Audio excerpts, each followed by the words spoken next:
করার জন্য। একটা মাকে আমরা গর্ভধারণ থেকে শুরু করে তার প্রসব পর্যন্ত 42 দিন পর্যন্ত সেবা দিয়ে থাকি এবং একটা সুস্থ নবজাতক শিশুকে আমরা সেবা দিয়ে থাকি।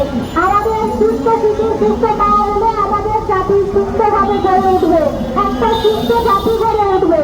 তাই আমাদের অনেক প্রয়োজন এদেশে মিডিয়া তৈরি করা।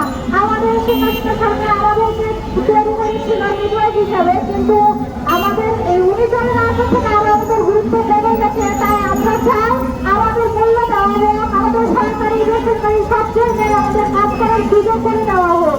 আমরা এখন অনেক টাকা মিডিয়া পড়ে আছি, যাদের অনেক কাজের অভাবে ঘরে বসে আছে, ডিপ্রেশনে চলে গেছে। তাই আমরা চাই আমাদের এতে দ্রুত একটা নিয়োগ হোক।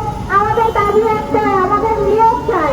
3 বছর ধরে আমাদের একটাই নিয়োগ চলছে, যেটা চলমান, এখনো সেটার আমরা রিটার্নের রেজাল্ট পাইনি। আমরা 2 বছর পরে রিটার্ন পরীক্ষা দিয়েছি, কিন্তু সেটা এখনো রেজাল্ট পাইনি। তাই আমরা এখন নিয়োগ চাই। আমাদের অনেক বড় আপুরা আছে যাদের বয়স শেষের দিকে, তাদের এটার লাস্ট হয়তো নিয়োগ, তারা নিয়োগ পাবে কিনা, তাদের বয়স থাকবে কিনা।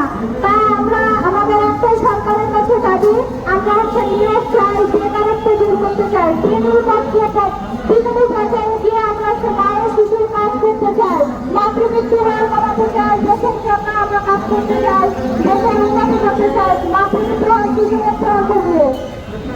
তাই বলতে চাই বিদেশের মূল্য অনেক এদেশে, যেটা আমাদের মানুষ এখনো আমাদেরকে চিনে না।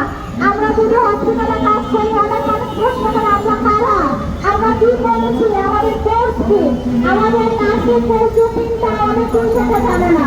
আমাদের ডিপ্লোমার নার্সিং একটা হচ্ছে ডিপ্লোমার মিডওয়াইফারি, একটা হচ্ছে বিএসসি নার্সিং।